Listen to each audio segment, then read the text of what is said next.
Good afternoon, everyone, and welcome. My name is Maeve Marsden.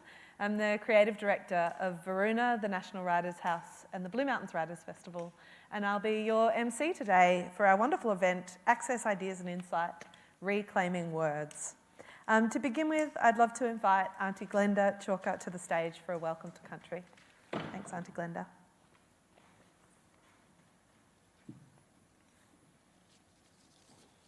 Thank you very much. Is that all? I didn't sound like it. Ingadi Borang Gamarada Nangambi Naliwali Didjara Glenda Chalker, which means good day friend. My name is Glenda Chalker. I'm a Darrell woman of the Kubitjbada clan or the Cow Pastures tribe, descended from the traditional Aboriginal people who belong to this land where you all stand on or sit on here today in Campbelltown.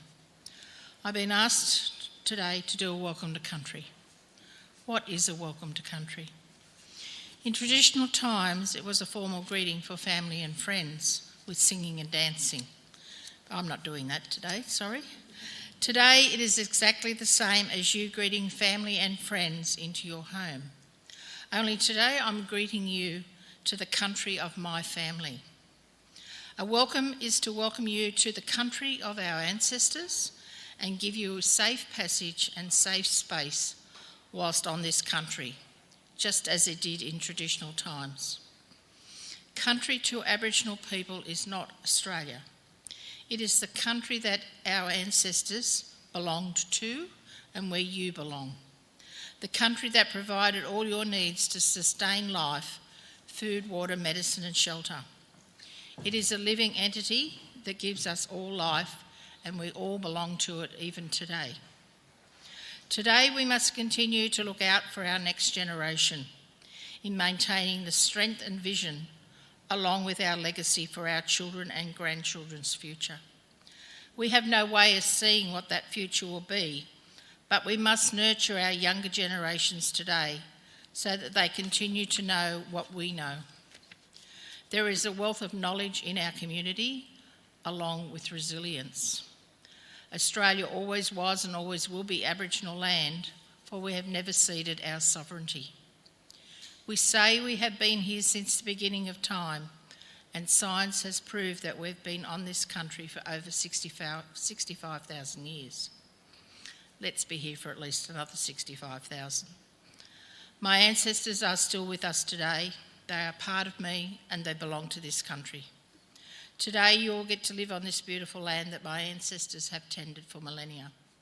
And so I say to you, Yulunga Nungawali Nurul, welcome to my country, to the traditional lands of my grandmothers and grandfathers who have gone before us on this place you all stand on.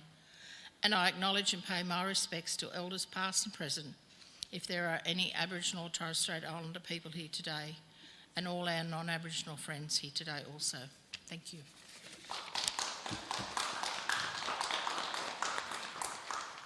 Thank you so much. Thank you for that welcome. This is Accessible Art's very first Western Sydney Access Ideas and Insights, and it's wonderful that we're kicking off here at Campbelltown Arts Centre on Dharawal land and in the heart of southwest Sydney. I mean, you all in the room know this about Campbelltown Arts Centre, but we do have 150 people watching online, so I'm providing a little context for them. So Campbelltown Arts Centre is a leading cultural institution known for its innovative programming, and right now they're currently installing the 2025 Fisher's Ghost Art Award, which opens on the 27th of September. So if you're local, please do check it out. Today's session focuses on reclaiming words, and I'm joined by three panellists who have so much to bring to this conversation. We got to have a little pre-Zoom, and it already sort of started kicking off with so many ideas that I was really excited to come and get to do it in a more formal setting. Here to my right, Hannah Diviney is a writer, disability advocate and actress. Many of you would have seen her on TV. She's brilliant. Robin M. Eames. Yeah, thanks. Yeah. A round of applause for those in the room, please. You didn't pay me. I mean, you can if you want to. You can buy me a cuppa afterwards. And you can applaud if you're sitting at home by yourself as well. Next along, Robin M. Eames is a poet and historian. A round of applause, please. And finally, Dr. Ayah Wehbe is a social researcher and writer as well. So some quick housekeeping before we begin. We will have time for questions at about the hour mark.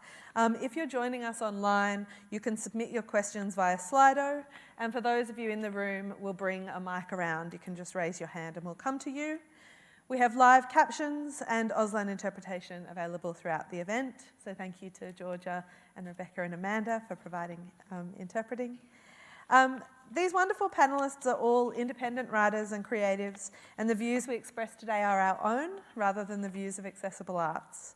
Finally, as with any session that revolves around marginalisation and discrimination, some of today's content may be triggering for some in the room or for those watching at home. If that's the case, please feel free to step out and give yourself a break if you need. This should be a safe space where you're able to care for your well-being. So please do, we won't mind if you need to step out for a minute. Let's get into it. We've got lots to discuss. So today's about the language we use, words we claim or reclaim. And so I'd love to start with what seems on its surface a simple question, but isn't really. And that's what words you use to describe yourself. Hannah? This feels like a question I would normally discuss with my therapist. You can bring it up with her later if the answer you give doesn't go to plan. Yeah, I think I might. I'm just gonna earmark it for later. I think the words I use to describe myself most often, at least in a professional sense, are probably the words you used earlier. Writer, actor, disability advocate. I find myself quite defined by the work that I do because it's so intrinsic to my life and it's not something that I can take off or take time away from necessarily. So it's not like a traditional 9 to 5 that kind of just hangs around and jumps out whenever I have a thought about something. But I guess in terms of myself, I would describe myself as disabled. That's definitely a word that I'm probably using, and I bring that up because I know that there are all sorts of debates around language and around other people and how comfortable they feel using certain words. Lots of able-bodied people feel the need to use differently abled around me. I can hear Robin laughing next to that. Basically, I'm like, it's okay. You can call me disabled. Like, I know I am. I'm not gonna be offended. I'm well aware of the differences between you and me.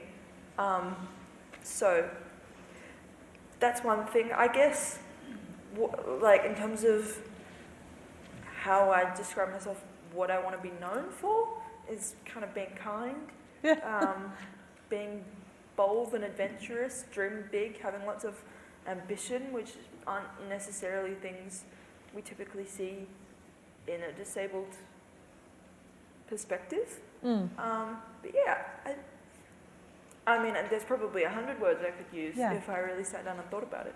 But those are great ones. Those are the main ones. Yeah, those are really great ones. What about you, Robin? I use a lot of different words depending on the context and depending on who I'm introducing myself to. Like Hannah said, I think in a professional setting, I would probably usually introduce myself as a poet and a historian because that's what I do. Although I hesitate to call either of them a day job because they don't really pay that well. They kind of just exist nebulously, right? Yeah, like it's an occupation, but is it a living? But yeah, I also call myself disabled. I know other people prefer person with disability, but in the same way that I call myself queer and I wouldn't call myself a person with queerness, I don't really feel the need to separate myself from something that's such a intrinsic part of me. And I would also call myself queer crip, as crip has been used since around the 1980s as a reclaimed term from cripple, which has been in use since the 10th century. It's one of the oldest words around disability that we have, referring to people with movement disabilities. In other contexts, I might just call myself a hot mess. But, you know. Did you say hot mess? Yeah. Yeah, nice. I mean, I I'm pretty wasn't sure if you messy said today. hot mess or hot mask, and I was like, both work. Either or. I'm trans, I use they, them pronouns. I used to call myself genderqueer because that was kind of the term in vogue at the time, and now I tend to go with non-binary because it's what people understand. But again, I just, hot mess is the default. I love this. Ayah, what words do you use to describe yourself? Well, I spent the last 6 years trying to answer that question. And now you have a doctorate in it. Yeah, I know, thank you. Now I'm a doctor. I graduated last month, and that's a new, thank you, it's a new... PhD is a hard clap. So yeah, that's a new thing that I need to kind of embrace myself. So I guess the most obvious thing is I'm a Muslim woman, I wear the hijab, but what's not very obvious is I have hearing loss, and the way that I describe or define my deafness really changes all the time, and all the different parts of the identity changes depending on like who you're with or what the context is. I don't mind calling myself like hard of hearing or hearing impaired or deaf with a small d, so it really depends. And I'm also Lebanese. My family came from Lebanon, and I grew up in Australia. So I would always say I'm an Australian Lebanese Muslim woman who had hearing loss. And again, it really depends on the context, and we are more than that. And sometimes I would say I'm a community leader or a researcher, but then we have so much other type of identities. And Yeah, it's interesting, Ayah and Robin, you both referred to using different words in different contexts.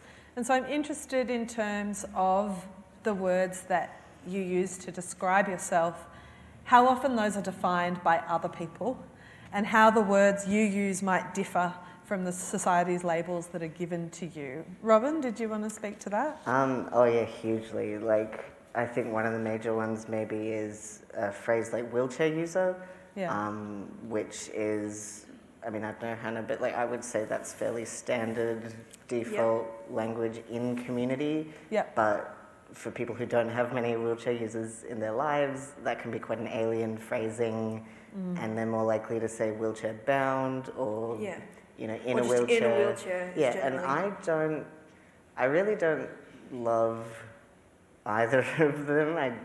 I would say I actively dislike wheelchair bound because, we're not tied in or anything.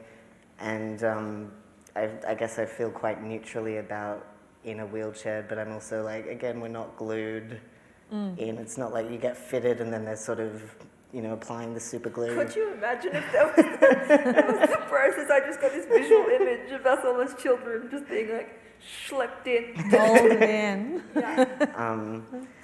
But yeah, and it's also, I think people often don't have a lot of understanding about the idea that mobility aid usage is not static. Yeah. So we might use different mobility aids in different contexts. We might get around via a hoist, or for me, I sometimes use like a cane or a crutch if I'm in a familiar environment where it's, very short distances on flat ground. And I guess, I've also had people sort of call me differently abled, and it makes me giggle because I'm like, well, I'm a poet. I'm like, I see what you're trying to do, but like, we all have different abilities. It's not working. Yeah. We all have different abilities, but some of them are subjugated. How do you navigate it when someone uses language in front of you or about you that you don't... If someone calls you wheelchair bound, how do you respond? I make fun of them. You make fun of them? What about you? Depends. Well, you've got different I'm not vibes. always mean. So you make fun of them. If someone says that... I'll make a joke. Setting is, because I think there will be some times where I will like pull someone aside and gently be like, hey, that's not how we do that. Or in some scenarios, because it might be like a group setting, I will let it go because I'm like, I don't want to make them feel uncomfortable in that way because I know that they didn't intend. I definitely... Like it just depends on what the context is. But generally if it's someone working in disability, I'll be like, hey, just so you know, because then I'll be like, the context of the community is important. Yeah, absolutely. And I'm now regretting being a bully up front because I think that's a much kinder and more applicable answer. But like as you said, it's so context dependent. And if you have the opportunity to have its a place quiet though, word because with humour someone, immediately makes people feel comfortable in a way that explanation sometimes doesn't. Yeah. Well, I think my default thing to say is usually like, oh, actually the only time I've been wheelchair bound is when I accidentally tied myself to my chair with fairy lights on New Year's Eve in 2018, Oh wow. and then I had to go to the emergency ward the next morning because gosh. I turtled. I flipped backwards and caught myself in my hand and sprained my hand. That is a good And they're like, description of And then I wheelchair have the bound. photo to back it up. I just so want to bring Ayah into this discussion as well. When people do use language for you that doesn't feel like it aligns with your experience or your identity, what's your approach? How do you respond? I think for me, you have to understand that I come from different cultural groups as well as different. And so, for example, I'm part of the deaf community that I grew up in and out. And then the Lebanese community, Muslim community, Australian community, and academic communities. So they all have different kind of maybe understanding when it comes to understanding disability and deafness and things like that. And they have different, I guess, perspectives. So I guess, for example, even in my research, so let's say, for example, the first time that people get diagnosed with something like hearing loss, it's from the medical, like the doctor. He's like, you're hearing impaired or you're deaf. But then some people from the deaf community might find that offensive and be like, we're not hearing impaired. There's nothing wrong with us. We're hard of hearing, and they use other terms to define themselves. But for people who are from culturally, linguistically diverse backgrounds, they don't really have access to the deaf community or those understanding. So the first point of contact is the doctor. So like, I'm hearing impaired. This is something I have. And so there's that kind of element to it. And obviously from the research point of view, the research and stuff is all about trying to identify people and things like that. But some of the people I interviewed myself or that I've interacted with, they don't really take identity language discourse as strongly as maybe we do in Western society and stuff. So sometimes just have this thing about what's more important is the barriers, challenges that we face. And for people from very marginalized communities, we have so many different identities that trying to, we are one person, but with many parts to our identities and marginalization. And that, I think one other example of a context that we were talking about as well is, I would say, for example, government, for example, Centrelink, so like your disability, you have to kind of prove yourself, but we don't always fit those boxes. And then in other situations, it could be like where you are, who you're with, and what it surfaces in different situations, and that's some of the findings that I found in my research. Yeah. I mean, disability exists as a concept differently in different languages and cultures, as you're saying. Some languages don't even have a word for it. If you look at the majority of First Nations languages, there isn't a word for disability, which is something I'm fascinated by, because it also has occurred to me over my 26, I had to think about that for a second, that's embarrassing, years of being a disabled person, obviously, that I don't know, and obviously no one is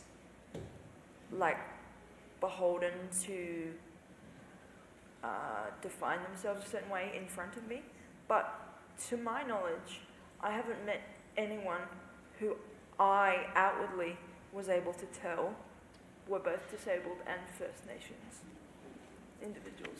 Oh, so you just haven't had that conversation about how the language and identity... Well, I just haven't met anyone who I, at least as an outsider, could identify that way. Visibly, yeah. I mean, the language question is so interesting, and I think you were sort of touching on that before, where it's not just about how disability is described in different cultural contexts, but also how it's experienced. Where's my little question, because I got distracted listening. Yeah, how does that impact the way that you create understanding and kind of community dialogue within both your cultural and disability contexts? Yeah, that's a very good question.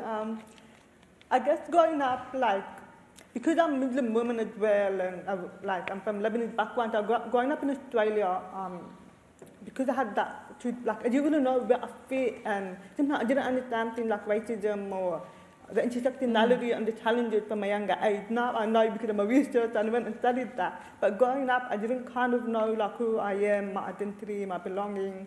But I found it important for me to meet other people who are also like me in the sense of either deafness or cultural background and things like that, and having that understanding that we're not alone, no matter what it is, and the help that to the identity and collective identity.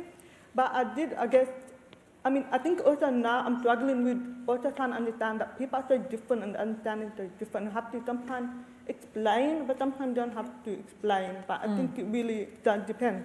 And the language does impact the culture. And like for example, from the Islamic point of view, the Holy Quran also doesn't have a word for disability in there. And that was something I did my early research about. Obviously, the Holy Quran is in Arabic, very complex form of Arabic, but it was very different to what was spoken at the time of Prophet Muhammad, peace be upon him. They were using other words to say that a deaf person. It was a different word, and that word is not in the Holy Quran. So it kind of gives you the impression that Islam as a religion is very positive, but it's just the cultural understanding, upbringing, every family, every culture has different understanding and upbringing and whatnot, and that's what I think that maybe stigma or that kind of comes in.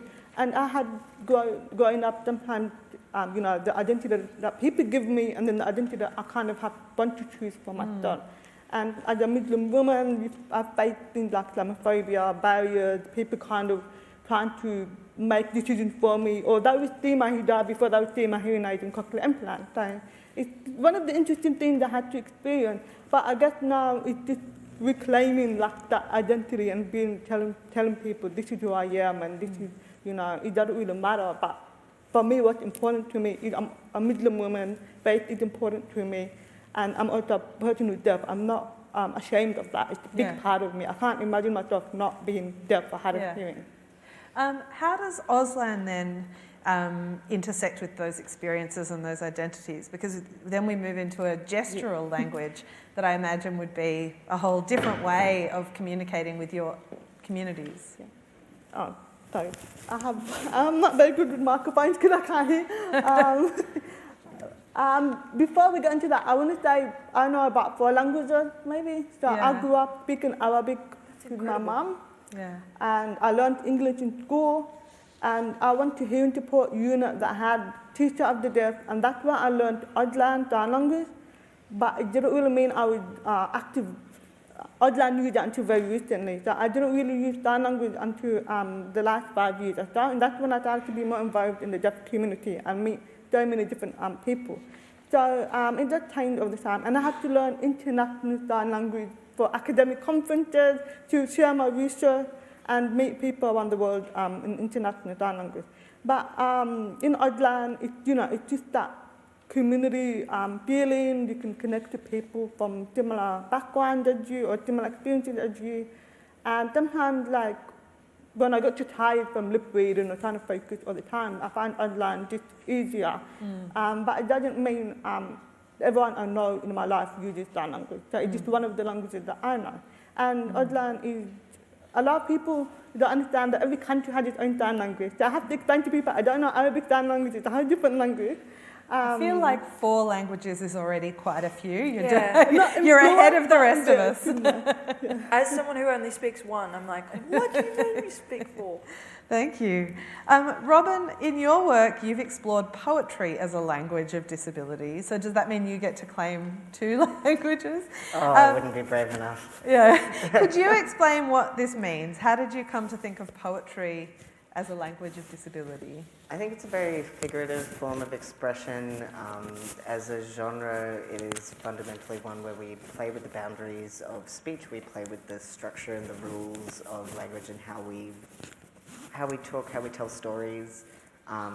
Poetry is the oldest form of history. It's the oldest form of, record keeping. We have oral storytelling on this continent, going back a very, very, very, very long time and way more accurate than written histories because it's alive. Whereas then if you look at different areas around the world, we still tend to find that oral storytelling is the oldest form of storytelling, often put to song, sometimes recorded later in a written format. But I would say modern poetry is maybe a little bit less historical, but speaking to a lot of different areas, often it's a way that we can experiment or speak truth to power. I think particularly I have a lot of respect for disabled poets who, play with language in a way that is so novel and so interesting, and particularly people who have speech disabilities or cognitive disabilities, or who are deaf, who write poetry in sign language is so beautiful. I always love seeing. I hadn't thought of that. Oh yeah, there's a huge community of deaf slam poetry events. Smaller community here maybe, but we find poetry in a lot of different formats, in a lot of different places and times, and it is also fundamentally a community building thing. And you'll find a lot of famous poets are also organisers, like Audre Lorde, and I've forgotten every poet I've ever known, but Lizzie Jarrett and Evelyn Araluen and every other poet. We believe you've heard of poets. It's fine. It's okay. I warned Maeve about this earlier. I was like, if I have to list anything, I'm going to forget everything I've ever known on the spot, and it always happens. But I think they were 3 very solid poets that you just listed. I think we're okay.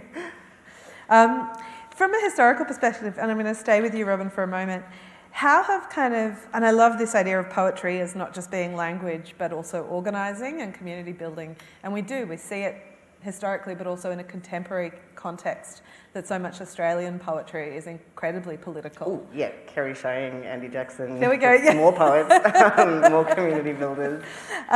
Incredibly sort of political and visceral in what it does for communities, especially marginalised communities.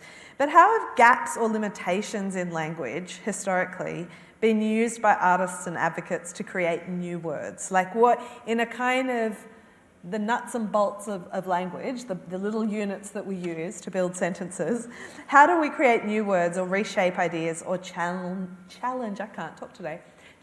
dominant narratives in the words that we use? Did that question make sense? Oh, it makes sense. Great. I think Ayah might be a better place to answer that than I am. Well, you can both answer it.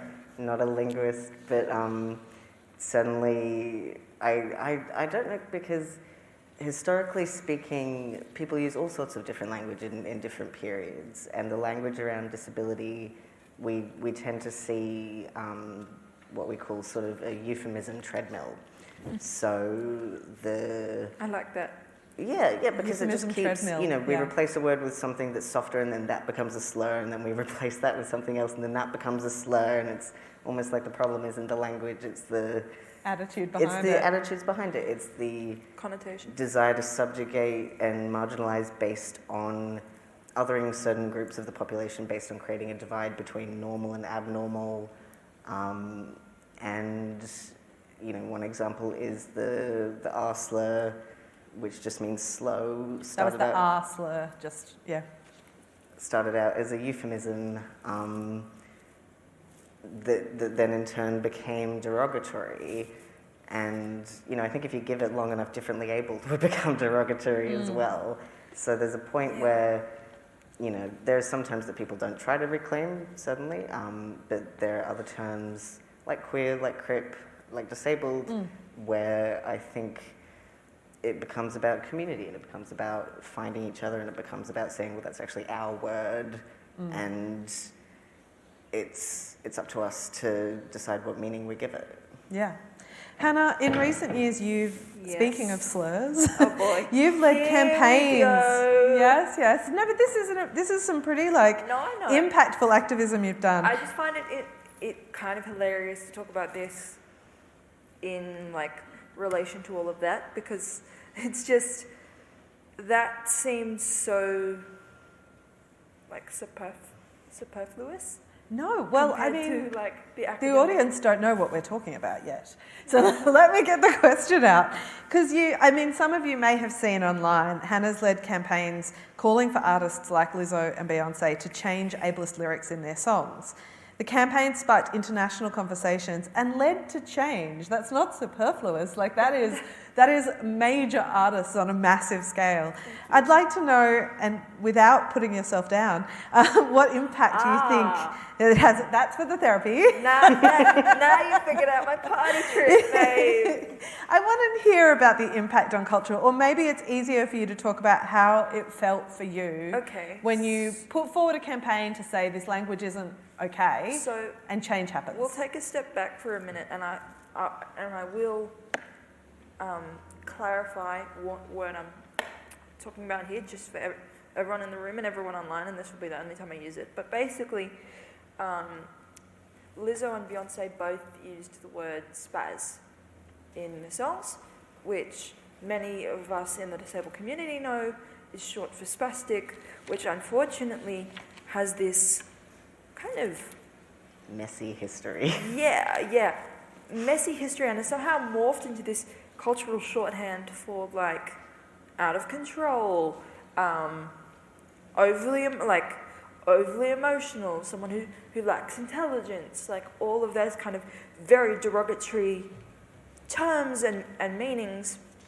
Whereas for someone like me, I have cerebral palsy, and the specific form of cerebral palsy that I have is spastic diplegic cerebral palsy, where spastic refers to spasticity, or this kind of unending, constant tightness in my muscles that I can't do anything about, that is engaged 24/7 and is unfortunately a part of my everyday life, whether I want it to be or not. So in that context, spastic being used in the cultural way doesn't sit well with me, and it was a word that I had thrown at me in the past by children in the playground, people who didn't necessarily know what they were saying, but they knew enough to know that using that particular word aimed at me would hurt. So when Lizzo used the slur in her song, I thought that kind of felt very, very much the opposite of how I perceived Lizzo to be, in that she was at that stage promoting body positivity and acceptance and all of that. The jury's out on whether that is still the case, but that's another conversation. We could have a whole panel about that. So I wrote a tweet, kind of very gently but firmly called her out and said, look, I kind of expect you to do better, because how do you not know, like, I get that you might not know that this is a slur, but I know that when a song comes out, it is seen and heard by so many people in your team. Surely somebody should have flagged that, hey, in 2022, we probably don't want to use language like that. So anyway, I tweeted, done it thousands of times, didn't think anything of it. Went to pick up my phone a few hours later and was like, ow, that's hot. Wait, why is that hot? Why did my phone just like burn me? Looked down and was like, oh no.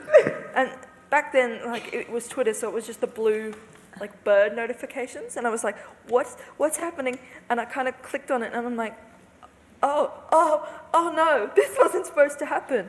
Because I should point out that, like, when I called Lizzo out on it, I didn't really have an end goal in mind. Like, I wanted to bring attention to it and raise her awareness of the issue, but I wasn't necessarily expecting her to change the lyric. Didn't know that was a thing that could easily be done in songs. Now I do. But yeah, and it kind of got to the point where there was suddenly all this press and media, and people started trolling me and using words and language in a very hurtful, specifically designed to make you feel small and all of that kind of way. And it got to the point where I was like, okay, this has been seen by so many people that someone who knows Lizzo is going to find this. And then what do we do once that happens? Because I've got to be honest, any reaction that I was expecting was like one of those celebrity apologies. We all know the ones where it's like, I'm sorry you felt offended. That's not what I meant. Like, pull yourself together. Like, stop being such a baby. I was like, oh, this is going to be a disaster. And then a couple of days later, I got a text from a friend, and it just said in all caps, go to her Instagram, she's changing it. And I was like, what, whoa.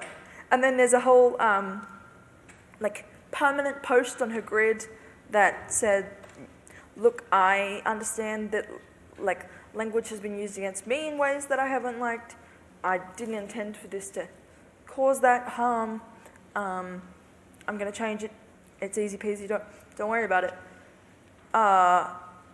And then, like, the New York Times emailed me, and anyone who knows me knows that, like, the New York Times is, like, the holy grail. Like, I wanted to be a writer since I was 4 years old, so, like, the New York Times, I'm like, ah.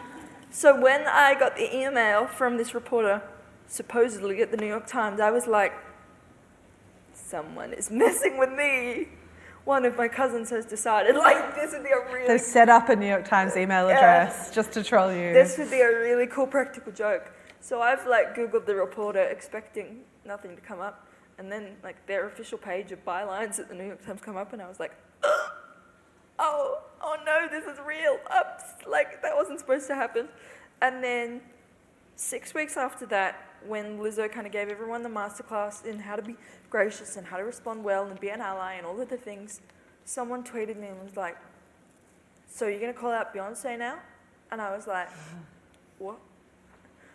Like, I don't know if anyone has ever had the sensation of being in a lift and just feeling like your stomach drop, or like being at the top of a roller coaster, looking down and being like, here we go. Oh boy. Like, it's just not going to... And I remember going, like, looking at what they were talking about, going, please let them be wrong, please let them be wrong, please let them be wrong, and then being like, oh, damn it, it's not, she did it, like, ah! And I remember being angrier that time around because I was like, it's not like the Lizzo thing happened in a vacuum. Yeah. Like, the whole world, inadvertently, whether I meant them to or not, saw that. Yeah. So for you to then make that decision and not catch it before you released it feels a little more like above the rules kind of thing, which again perhaps matches with Beyonce's like mythical, mysterious Status, yeah. kind of, yeah. Yeah. I think that's a really Thank you. interesting... That was a roller coaster ride. So I knew what the outcome was, and I was still in the story. And then I just remember like going downstairs to my mum, who is a very practical, pragmatic woman. Like, she's the kind of person who, when I would say as a kid, why isn't there ever a good news channel? Like, what's wrong with the news that it's always all the bad stories, which I still say to her now, but back then. And she'd go, well, you could make one. Yeah. Like, that was her response. That explains a lot about the career you've ended up with. It does, if that's your mum's attitude to a complaint. Go then, do it yourself. It does explain a lot. Yeah. But I remember coming downstairs and being like, Mom, Beyonce has done the thing.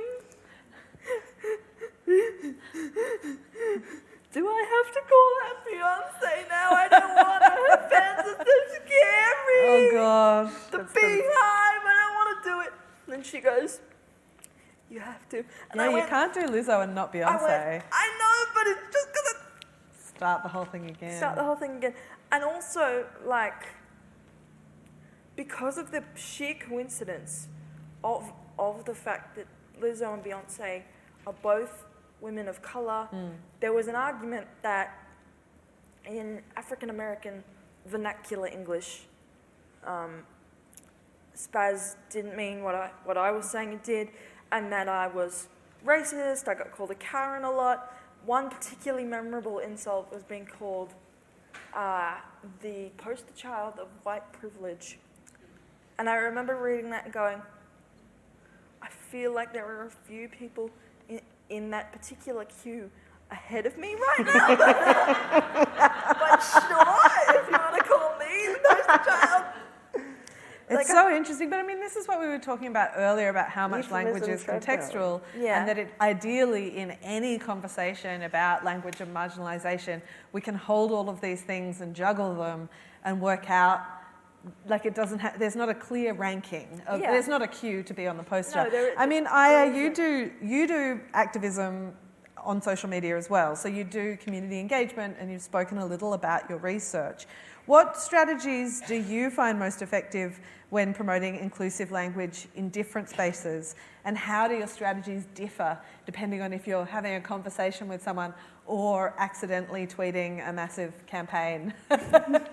So I started my Facebook page in 2014, and back then people were in blogs and like long kind of sharing experiences and things, and I thought at the time, because there's not much awareness about someone who's deaf, Muslim, from different cultural backgrounds, challenges, the stigma, and so many different types of stigma and things that's happening. And I just started to kind of, just start sharing my experiences from there. And that was Facebook. And then it kind of evolved over time as well. So now I've kind of made a bit of a name for myself, or a reputation for myself. When we talk about social media as well, I've noticed as well is different social media has different purpose, and that could be challenging, trying to be accessible for all of them or some of them. So when I started Facebook page, it was mostly blogs and writing. But then when I got into like Instagram, it's photos and videos, and then sometimes I try to make my videos as accessible as possible, and put captioned or use sign language or things like that. And really, again, depending on the context or image description on Instagram. So there's a lot of things that sometimes I feel like it's too much work to try and remember all the access needs that you need, and then I probably don't end up putting, or depend on what, So I feel like, I didn't have a plan for that. It's just kind of progressed, and as my research progressed, as my community work and leadership progressed, it kind of merged all together. Maybe going forward, I need to do a better plan. But I've always been very, open about my experiences and the language that I use. And sometimes just a matter of just me posting a photo and showing people I'm here doing everyday normal things is so important and impactful. And I get so many people inbox me that it's just that connection that they don't have someone similar background as them, or a teacher that wants more information, or a support worker that wants the deaf community or deaf Muslim community, and I can't try to help them. So I've taken on a lot of different roles, but I try to kind of remind myself what is, my purpose of that post or of that platform that I'm using, and it would help to have a strategy as well. And I think social media and language is always going to evolve as well. And even sign language itself evolved, and the language that we use in sign language. Back in the past in Auslan and other languages, the sign language for disability used to be like this. So that means like someone that had no arm, for example. But over time, they've changed it to disability, so like the D and diversity of different disabilities. That had been adopted in Australia and some countries, but when I was overseas in some countries, they're still using the old sign because they don't have, so I actually made it upon myself to get up and tell everyone, please don't use that sign. Think of another sign for your own country, or use the universal, And another sign that I didn't like in the Auslan language was for Muslim. So they used to say Muslim like this, like wearing the burqa. And I used to find it offensive because it's just taking the media stereotype. Less than 1% of Muslim women wear a burqa. It doesn't represent Muslim men and women wearing a burqa. So the deaf community said Muslim, that's the sign because when you pray. Or the universal sign for Muslim is Muslim, like the moon.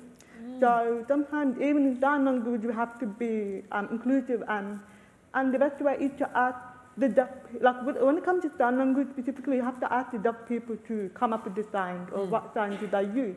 And I guess my next challenge now is to kind of create a glossary, hopefully, of sign language words in Australia, apart from Islamic or Muslim concept.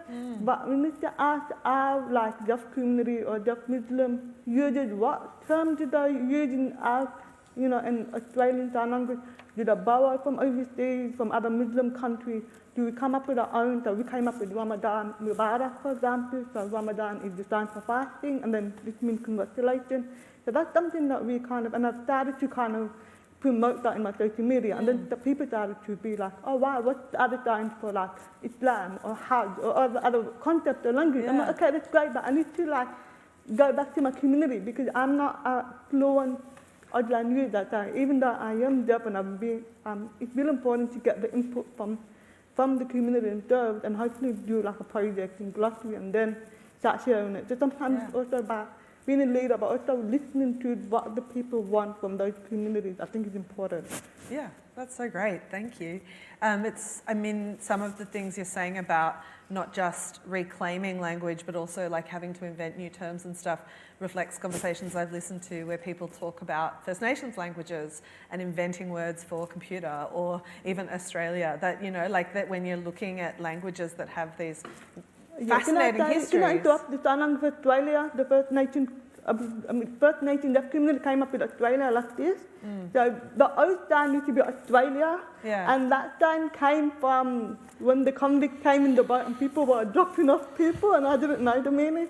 So the new sign is Australia. So even for me, I'm trying to adopt the new sign for Australia. Oh, it's so interesting. Thank There's you. also a lot of evolving language around like queer and that sort of thing. I was very pleased when I learned that wheelchair user is just this and not like this. Because I was like, it's actually about the movement, although I don't know what maybe the older terminology would have been, or if that's specific to Sydney dialect or anything. As a side note though, like I find image descriptions so confusing to try and write. Trying to write image descriptions. Yeah, because I go, how do I do this in a way that describes what is relevant. What is relevant, but isn't overly complicating it, and isn't accidentally condescending. Yeah, interesting. I think I had to learn the formula and just be like subject, action, context, and learn to keep it concise, because otherwise I would, I'm not very good at analysing. And then sometimes if there's like multiple people in a photo, I'm like, how do I describe like spatial? Yeah. I mean, some of that sort of pressure to do things correctly ties into a question that I was about to ask you as well, Robin, which is, and Ayah was talking about the pressure to do things right, to always get things right and to always be like the perfect disability advocate or the perfect user of language. And that pressure is something that often people from within marginalised communities put on themselves more than privileged people ever do. How do we handle the tension, Robin, between striving for perfect or correct language and the reality that words are often imperfect tools for our lived experience anyway? I think where I've come to is I want to embrace the messiness of it all and the complexity, but also I want to make sure that I am staying accountable to my communities and also to communities that I don't belong to. And I think, that's the balance for me. It's not about getting it right or being cancelled. It's about doing my best and being in community and being in meaningful community and being in, and also being transparent about things you don't know how to Totally, being willing to say the limits of your knowledge and being willing to learn and grow. And I think we need to extend that to each other as well, with limits. But like, I thought it was so interesting what you were talking about earlier, because, the Cerebral Palsy Alliance used to be called the Spastic Centre, and that was the subject of a lot of organising, some of the earliest radical disability organising in Australia, and that really harmful, degrading language that excludes us can be sometimes the fuel for our radical movements and collective action, which I think is quite beautiful. And I have another point, and I'm just trying to hold it all together in my head. No, that's great. Where was I going? In my research, I think because I'm researching trans history in late 19th, early 20th century Australia and medical and carceral interactions, as well as community interactions and newspaper scandals. Piece of cake. Oh yeah. No, I've been talking to my therapist about all the vicarious trauma as well. But one of the things that's been really interesting in a learning process for me is reading through all of these old institutional records from lunatic asylums in the, the 1880s and 1870s. And in Melbourne, there was an idiot asylum. An because idiot asylum. Idiot was the word they used for intellectual disability, Okay. congenital idiocy. To them, there were 4 types of lunacy, and it was mania, dementia, melancholia, and idiocy. And so, I think idiot is a word that people tend to, today, because it's a couple centuries later, today people think of it as quite a mild insult, right? It's not something that would be censored on TV, but to some of the people in our community, it's not as distant. I didn't realise. Well, moron, imbecile, a lot of the words that we use to degrade people have their roots in disability. Well, even demented from the list that you just said. It's interesting that melancholia is the only one that, from that list, that hasn't sort of become a slur. Yeah. Which is strange. Stop I think being so melancholic, damn it. It doesn't quite have the same impact. Go on, sorry. Yeah, but